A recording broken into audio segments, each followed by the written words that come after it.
Assalamualaikum. I'm here with lecture 1 of your week 2. Topics that we are going to discuss in lecture 1 will be relative atomic mass and atomic mass unit. Relative atomic mass, as the name indicates, with relation to certain some other fixed quantity. Relative atomic mass हम इसे इसलिए term करते हैं कि these are the atomic masses of the elements. Relative इसलिए क्योंकि इसको with the standard रख के कार्बन को हर एक एलिमेंट का मास मेजर किया गया. Why carbon? Carbon का mass actually within the whole number है. Its value is 12.0000, a very sequenced whole number value. बाकी सब एलिमेंट्स का mass उसी कार्बन 12 को रेफरेंस लेके मेजर किया गया. सो कार्बन 12 के थ्रू हम इसको डिफाइन भी करते हैं और कार्बन 12 ही वो स्टैंडर्ड है जिसके जरिए हमने बाकी सब एलिमेंट्स के मासेस को मेजर किया है. So that's why it is referred to be relative atomic mass. Definition जैसे आपके सामने लिखी गई है, it's the mass of an atom of an element relative to the mass of an atom of carbon 12. एक carbon 12 एक single atom of an carbon element, उसके mass कितना है 12.00, सीक्वेंस्ड होल नंबर. उसके साथ रेफरेंस करके रिलेट करके आपने बाकी सब एलिमेंट्स का मेजर किया है. So it will be relative atomic mass. Now what about its history. Basically जो फर्स्ट क्वांटिटेटिव इंफॉर्मेशन दी जाती है related to atomic mass, it's a work of Dalton. Then आपके पास है Gay Lussac, Lavoisier, Avogadro and Berzelius. These are the scientist जिन्होंने workout किया related to the atomic messes.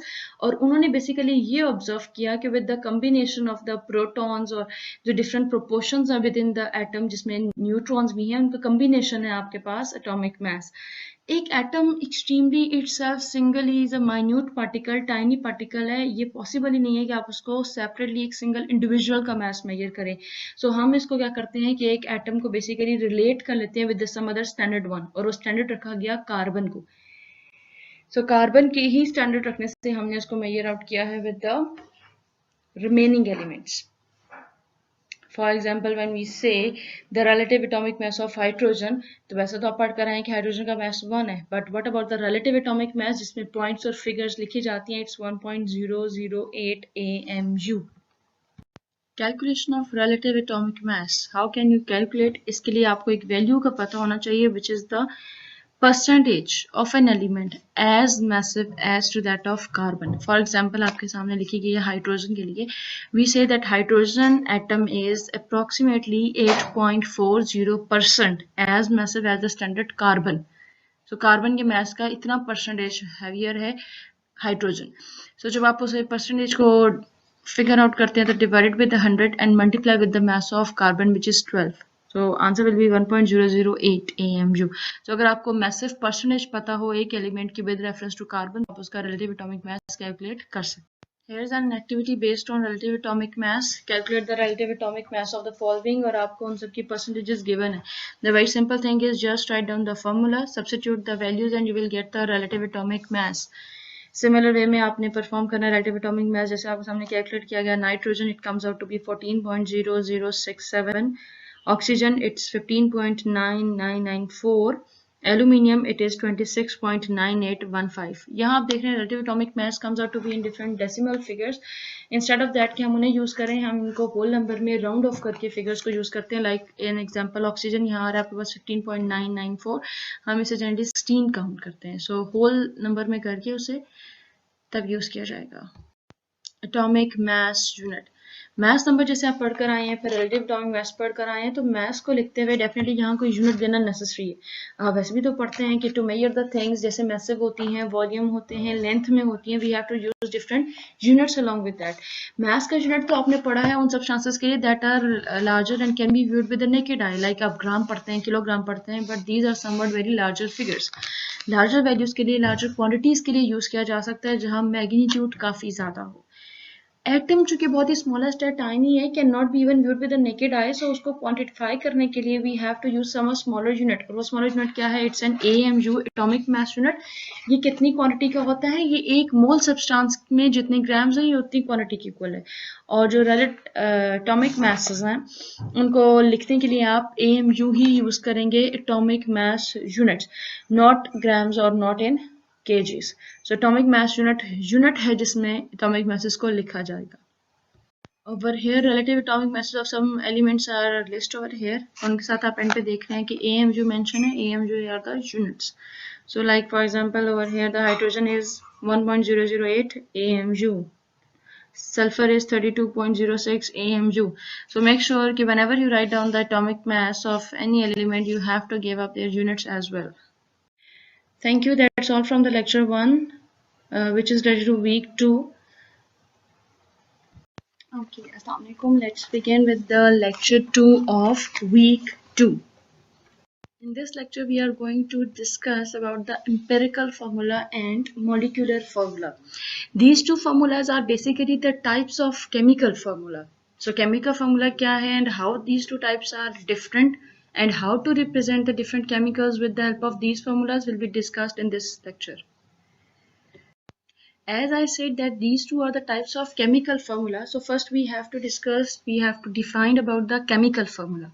Chemical formula for a compound, it tells about what type of elements are present in it and the whole number ratio of atoms within the formula. For example, आप ये कह देते हैं कि let's suppose water H2O. So which elements are present? Hydrogen and oxygen. In what ratio? 2:1.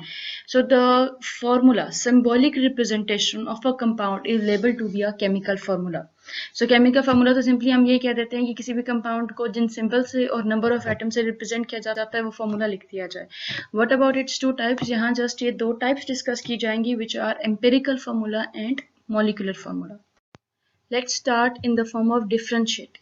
Empirical formula and molecular formula side by side दोनों को लेके चलेंगे. The very first point is related with their definitions. Empirical formula किसी भी compound का वो formula है जिसमें existing atoms की रेशियो सिंपलेस्ट फॉर्म में एक्सप्लेन की जाए. यानी कि आप ये फॉर्मूला लिखते हैं जिसमें एटम्स ओरिजिनली प्रेजेंट हैं, how many elements are present in what ratio, उन रेशियोज की सिंपलेस्ट फ्रैक्शन ली जाए, simplest ratio between the two atoms that are forming a compound, वो सिंपलेस्ट रेशियो वाला फॉर्मूला एम्पिरिकल फॉर्मूला कहलाएगा. वेयर एज मॉलिक्यूलर फॉर्मूला, उसमें आप actual formula ही लिख देते हैं जो कि ऑलरेडी एग्जिस्ट करता है. टोटल नंबर ऑफ एटम्स, जितने भी एक्चुअली वहाँ कंपाउंड में एटम्स मौजूद हैं, एलिमेंट्स मौजूद हैं, उन सब की टोटल क्वांटिटी मेंशन कर देना मॉलिक्यूलर फॉर्मूला कहलाएगा. Next point of difference lies between the ratio of atoms. Ratio of atoms empirical formula के लिए जैसे वो सिंपलेस्ट फॉर्मूला है, सो उसके लिए हम लिखेंगे the simplest ratio between the atoms that are present in a compound. Simplest ratio का मतलब है having the lowest fraction. So lowest fraction क्या होगी? लेट्स सपोज आपके पास है 2:6. 2:6 की सिंपलेस्ट रेशियो क्या होगी? 1:3. तो किसी भी कंपाउंड में मौजूद एग्जिस्टिंग एटम्स को लोवेस्ट सिंपलेस्ट रेशियो में लिखना एम्पिरिकल फार्मूला कहलाएगा. वेयर एज मॉलिक्यूलर फार्मूला में हम टोटल एटम्स को ही ऐड कर देंगे, वहाँ कोई कट डाउन नहीं करेंगे, कोई रेशियो नहीं डेवलप करेंगे. जितने total number of atoms present है उन सबको सम अप करके एक ही कंबाइंड फार्मूला लिख देंगे. सो it will be a molecular formula. Okay, let us consider an example. Taking an example of benzene, one of the very famous known compound. It's a hydrocarbon composed of carbon and hydrogen. It having 6 carbon atoms and 6 hydrogen atoms. So benzene की example लेके अगर हम चलें तो जो total molecular formula है उसमें सारे atoms आपने add कर देने, total लिख देने, यानी कि 6 carbon and 6 hydrogen है. So formula will be C6H6. What about the empirical? Empirical में आप simplest ratio देखेंगे. So अगर आप 6:6 इसको simplest में लेके जाएं lowest term में, तो it establish a ratio 1:1. यानी कि for every carbon you need only one hydrogen to make a benzene.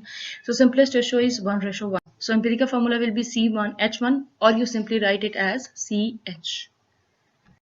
Point two ponder. Basically तो हमने डिस्कस किया एम्पिरिकल एंड मॉलिक्यूलर फार्मूला, और जस्ट आपने डिफाइन करना होता है, कंपाउंड्स को लिस्ट करना होता है, उनके मॉलिक्यूलर एम्पिरिकल फार्मूलाज बताने होते हैं. But here comes a very important points related to the empirical and molecular formula, और वो क्या है? पहली चीज कि एम्पिरिकल फार्मूला डिफरेंट कंपाउंड्स का एक जैसा हो सकता है, यानी कि 2, 3, 4 डिफरेंट कंपाउंड्स हैं, उन सबका एक ही एम्पिरिकल फार्मूला हो सकता है क्योंकि उनके अंदर एग्जिस्टिंग एटम्स की सिंपलेस्ट रेशो में भी एक जैसी हो, इक्विवेलेंट हो. For example empirical formula benzene ले लें, एम्पिरिकल फार्मूला इथाइन ले लें, और दोनों का देखें फार्मूला तो it comes out to be CH. दोनों का एम्पिरिकल फार्मूला सेम है क्योंकि दोनों के अंदर कार्बन और हाइड्रोजन है, और दोनों के अंदर कार्बन हाइड्रोजन की जो लोएस्ट सिंपलेस्ट रेशो है it is just 1:1. But molecular formulas क्या होंगे इनके? Molecular formulas will be different. Benzene is actually containing 6 carbon and 6 hydrogen. It will be C6H6. Whereas ethyne, it contains only 2 carbon and 2 hydrogen. So C2H2 will be the molecular formula of ethyne. Second point important क्या है कि for many compounds empirical and molecular formulas could be same, यानी कुछ ऐसे भी compounds हैं जिनकी actual ratio और सिंपलेस्ट रेशो एक ही जैसी है, उनको फर्दर आप ना क्लासिफाई कर सकते हैं लोवेस्ट टर्म में, और ना ही उनको फर्दर उनका डिफरेंट होता है empirical from the one. For example when we discuss about the water, carbon dioxide, methane, all of them have the same molecular and empirical formulas. Here comes an activity. Question है आपके लिए, a compound having carbon and hydrogen, यानी compound only composed of carbon and hydrogen, in what ratio? In 2:6. ये जो ratio दी है it's an actual ratio, total whole number ratio. आपने क्या करना है कि write on its molecular formula and empirical formula. So let's see, 2:6 ये एक्चुअल रेशो है, so molecular formula will be C2H6. Next is to write down the empirical formula. वो क्या हो जाएगा? Simplest ratio. 2:6 की सिंपलेस्ट क्या है? 1:3. So empirical formula will be CH3, 1 carbon with 3 hydrogens. That's all from the empirical and molecular formula. ये जो short एक आपको ब्रीफ इंट्रो दिया गया about the empirical molecular formula, hopes हो कि आप इसकी हेल्प से सिंपलेस्ट सेल्फ असेसमेंट्स और रिव्यू क्वेश्चंस को सॉर्ट आउट करेंगे. So that's all from this topic. Bismillahirrahmanirrahim and Assalamualaikum. My name is Wajiha Jahandat. Today the topics that we are going to study are include the ion, molecular ion and free radicals. And at the end of this lesson, inshallah, you'll be able to identify ions, molecular ions and free radicals.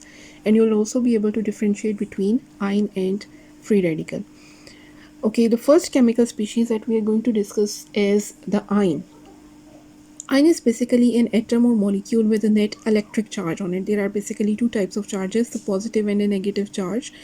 So these charges that these ions gain is because of loss or gain of one or more electrons. There are basically two types of ions. First one is a cation, which is formed as the result of a loss of electrons, and it gives that atom or a molecule a positive charge. Anions, they are formed as a result of gain of electrons, and they result in a negative charge on an atom or a molecule. Now the question arises that why ions are formed. Basically, ions are formed because an atom tends to complete its outermost shell.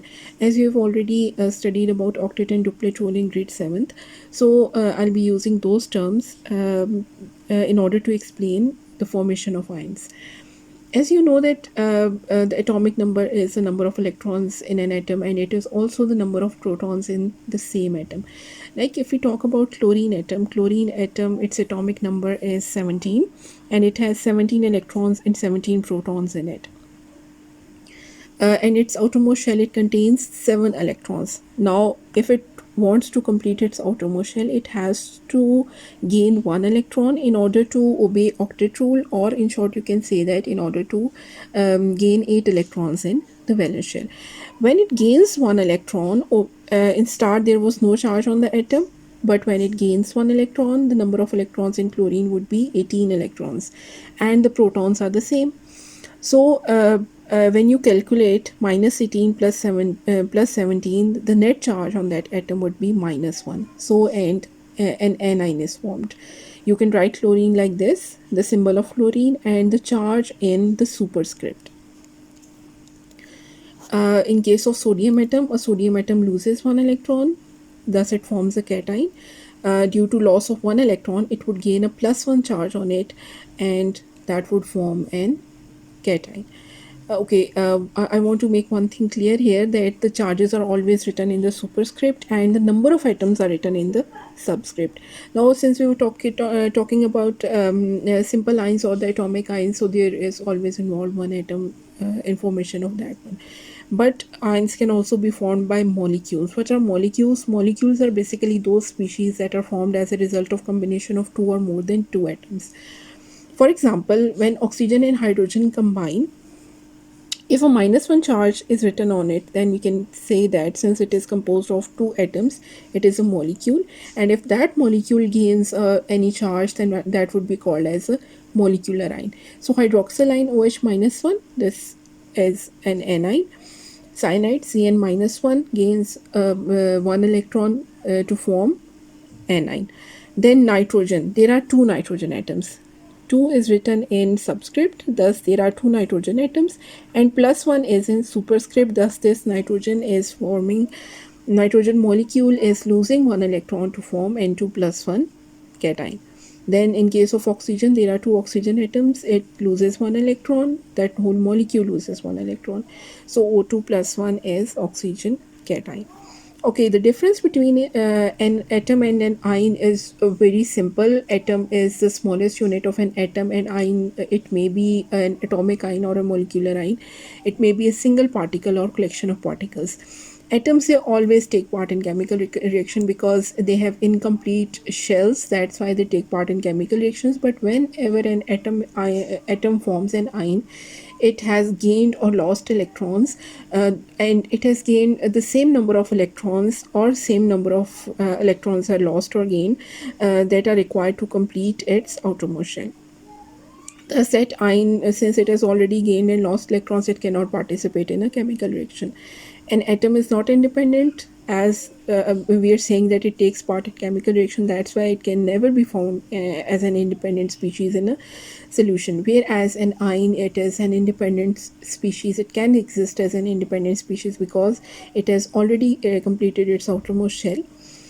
Then atoms, they form molecules. Ions form ionic bonds.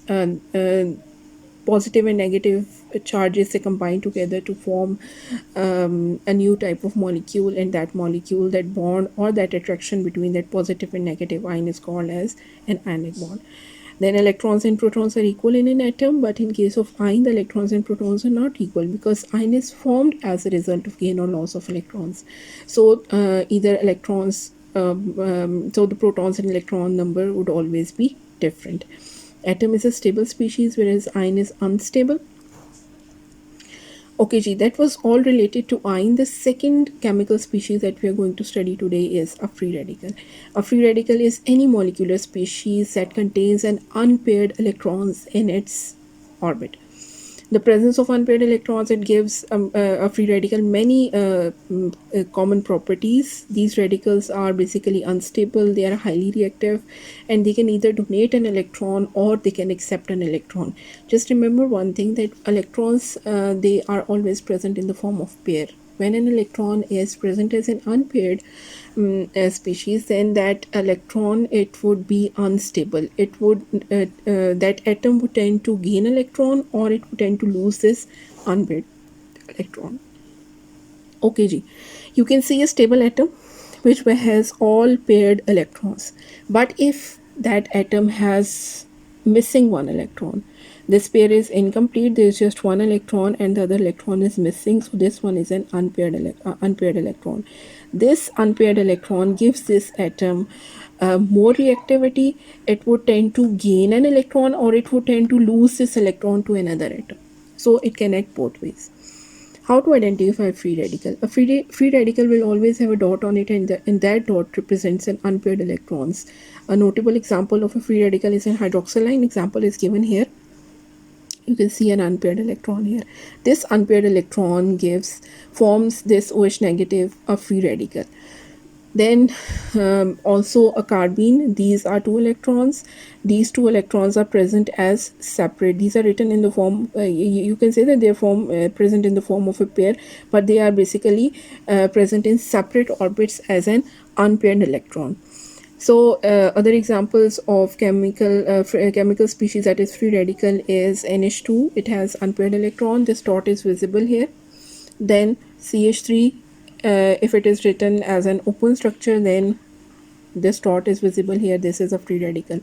If it is written in the condensed form, same species CH3, a dot shows that it is a free radical. So if an atom or a molecule contains a dot on it, then it is called as a free radical, and if it contains any positive and negative charge, then it is called as an ion. So this is the way how you'll identify ions and free radicals. Now there is what is the difference between ions and free radicals? As you have also already studied these. Free radicals are basically chemical species that have one or more unpaired electrons, and these have paired electrons. They contain a positive or a negative charge. They have gained those electrons so as to complete their duplet or octet rule. So these ions basically they contain a positive or negative charge. A free radical does not have a charge, whereas ions are either positively charged or negatively charged. There is one or more unpaired electrons must be present in a free radical, and there are no unpaired electrons. Free radicals are very unstable as compared to ions, which are relatively stable since their outermost shells are complete. Free radicals, they can become stable by accepting an electron. That unpaired electron, if it accepts an electron, then it will become stable, but that free radical would become an ion when that atom accepts an electron. Become stable when they form complexes with oppositely charged compounds. Like for example, if there is a positive ion, it would form a bond with a negative one so as to complete its so as to nullify its charge. It exists by themselves. Free radicals, they exist by themselves, whereas ions, they combine with oppositely charged ions to form molecules. Neither oxidants nor reducing agents, you haven't studied about these one, and the number of electrons are equal to the number of protons. In free radicals, overall there is no charge on it, but due to unpaired electrons present in it, they are reactive. But in ions, the number of electrons and the number of protons, they are different. Okay, this was all related to chemical species. I hope this lecture would help you understand these chemical species. But if you still have any problem, you can ask your teachers. They would be there to help you. Thank you. Stay home, stay safe. Jazakallah, and thank you.